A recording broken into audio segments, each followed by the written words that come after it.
onset of winter. Then it was winter, and it was cold, and it was snowing, and I was homeless in the snow, and it was cold, and boo hoo hoo, and wah wah, and I was a sad, lonesome little hobo in the snow. I was a little snowbo, a sad, lonesome little snowbo. So then I was working pretty much full time to afford to stay in a motel room as much as possible. I'd take the train, the light rail down to SeaTac by the airport, where there's motels, cheap motels by the airport, and I would, that's like $60 a night or something. So that starts to add up, and I could only afford it 2 or 3 nights a week, working my ass off all the time, and hardly ever sleeping. But then I'd finally get to the motel, completely exhausted and burnt out from a whole life,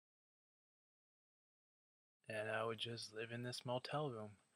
You know, the one that looks exactly the same any room you check into anywhere in the entire country? Yeah, that one. And I'll just live there, watch the Weather Channel, keep a close eye on the weather, and set up my tablet and record myself walking into motel rooms like a dork.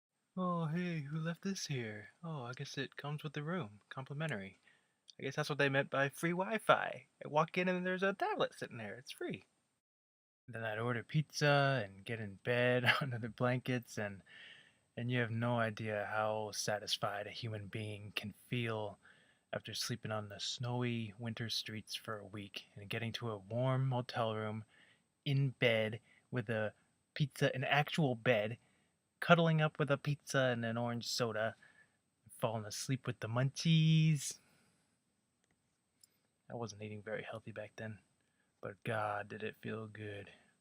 Then back to the streets, trying to find a place to hide every night, sleeping with all your layers on and jackets and 2 pairs of long johns and 10 pairs of socks and 5 hats, 2 blankets on top of the sleeping bag and all that. Oh yeah, this blue jacket that I'm wearing in this video, a girl gave me this jacket. She was a waitress at the Denny's Diner in South Downtown Seattle, Washington, 2012 or 2013. I don't remember your name, if you ever see this. Um, she was about my age, and she was a waitress at the Denny's Diner in South Seattle. She said she was moving to Oregon in a couple of days when I met her working there, and I used to go into that diner all the time to eat.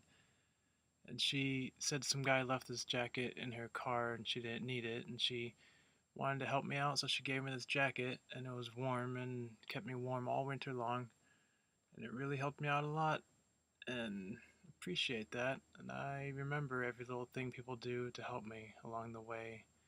And I would just like to say thank you very much. You're a very sweet, nice girl, and that was a very nice thing for you to do. That jacket kept me warm all winter long. It was pretty much a lifesaver. Thank you. So that's how I survived that whole winter, that first year in Seattle, that first winter. And then eventually spring came. And then it was springtime, and it was sunny out. And it was that sunny and that clear. Seattle in the spring. And it was sun shining, and it was warm, and it was so good. And there was naked hippies hanging out by the waterfront. Look, there he is, right there. You see him? Put a shirt on! Put a shirt on, gringo, you're blinding me. So there you go, that's how it was. Just a short, quick peek of how it was for me there, Seattle, Washington, April 2013 to May 2014. While you were all doing the 9 to 5s to afford the cars and apartments, waking up every day to an alarm clock screaming in your face, and the view of the plaster on the ceiling cracking from the upstairs neighbors moving furniture at 6 a.m. I was dozing off every night out there, losing a stare down with the moon, and waking up to views like this. The sound of the ducks taking flight in spring over mirror image waters, born into every morning with the sight of the purpley bluish first beams of pre-sunrise glow as the universe approaches from the other side of those Cascade Mountains to the east, dreams in the tongue of wolves and other wild like me? You think you're wild like me? Let me tell ya. 43, 35. 35 states. So, I don't know. Is it worth it? Well, you tell me what you think. And I probably won't be listening because I know what I know. That's right, I said it like oops, pal, surprise. Oh.